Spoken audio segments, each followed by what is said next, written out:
back to Fae News, where you can scry anytime to receive the news of the realm. I'm Fae at Faerun, no relation. Now on to our top story.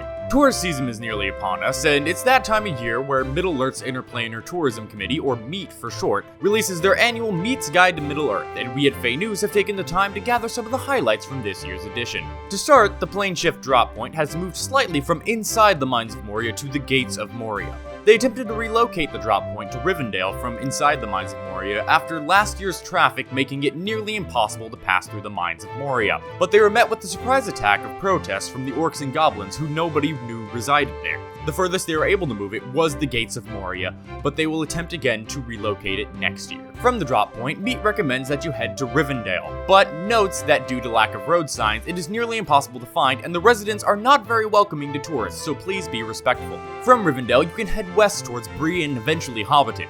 But if you do head that way, MEAT highly recommends you stop by Weathertop, where you will be ambushed with historical fun facts and a deadly good time. If you head south from the drop point, MEAT reminds all those who are new to Middle-earth to watch their footing while hiking from Moria to Rohan. Because, as any veteran planeswalker who has been to Middle-earth before will incessantly tell you, broken toes are a common occurrence. Some must-see locations of Rohan include Enchanting Adoras, which will put you under a spell, Helm's Deep, which is an explosive good time but hard to get into, and the Forest of Fangorn, where nature seems to come alive and tell you stories for hours on end. When it comes to bites to eat, MEAT has beaming recommendations from many locations. Hobbiton has amazing food, but reminds everybody to be patient with them, due to the fact that every restaurant in Hobbiton is short-staffed. Bree's Prancing Pony Tavern is killer, with pints as big as your head and leaves you with the feeling that your adventure is just getting started. The portions in Rivendell are small but filling, and, like always, one does not simply walk into Mordor's eateries. You must make a reservation, so please plan ahead. After public outcry,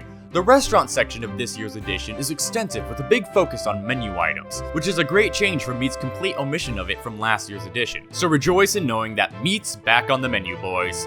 More at episode.